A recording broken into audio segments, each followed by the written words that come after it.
आगे बढ़ेंगे, बात करेंगे कोरोना की। 5 राज्यों में कोरोना के मामलों में लगातार इजाफा है। चिंता की एक और बात यह है कि देश में कोरोना के 2 नए स्ट्रेन की पुष्टि हो चुकी है। इस बीच कुछ राज्यों ने बढ़ते खतरे को देखते हुए बंदिशें लगाई हैं।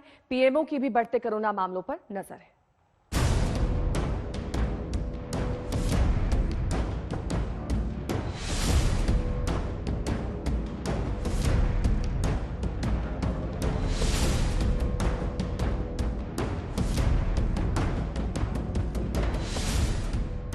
देश के कम से कम 3 सूबों में कोरोना दबे पांव आगे बढ़ रहा है। महाराष्ट्र और केरल के बाद पंजाब में भी कोरोना के केस बढ़ रहे हैं। जिन 5 राज्यों में नए केस लगातार बढ़े हैं, उनमें पंजाब, महाराष्ट्र, केरल, एमपी और जम्मू कश्मीर शामिल हैं। खतरे की एक और बात यह है कि महाराष्ट्र और केरल में कोरोना वायरस के 2 नए स्ट्रेन की पुष्टि हुई है। इस नए वायरस स्ट्रेन को N440 और E484 का नाम दिया गया है। N440 के नाम का स्ट्रेन दक्षिण भारत में ज्यादा फैल रहा है। राहत की बात यह है कि इनसे मामलों में तेजी से बढ़ोतरी नहीं देखी गई है। देश में कोरोना के जो नए केस दर्ज हो रहे हैं, उनमें से ज्यादातर 3 राज्यों में हैं। मंगलवार को देश में कोरोना के 10,584 नए केस दर्ज किए गए, जबकि 78 लोगों ने दम तोड़ दिया।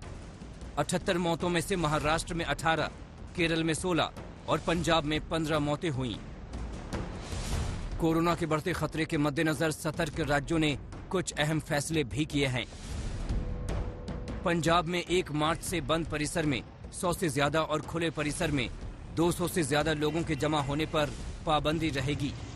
डिप्टी कमिश्नर को हक दिया गया है कि जहां जरूरत है वहां नाइट कर्फ्यू लगा दे।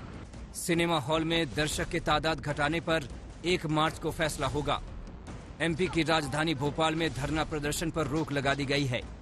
महाराष्ट्र से एमपी आने वालों की थर्मल स्कैनिंग होगी।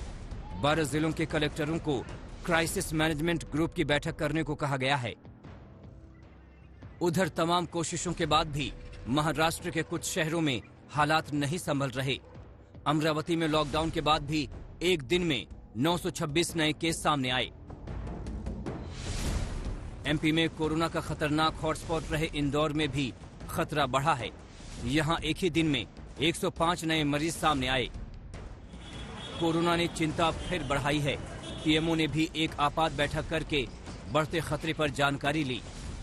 नए स्ट्रेन सामने आने और केस बढ़ने से साफ संकेत मिल रहे हैं कि ये संभलने का वक्त है। आज तक ब्यूरो।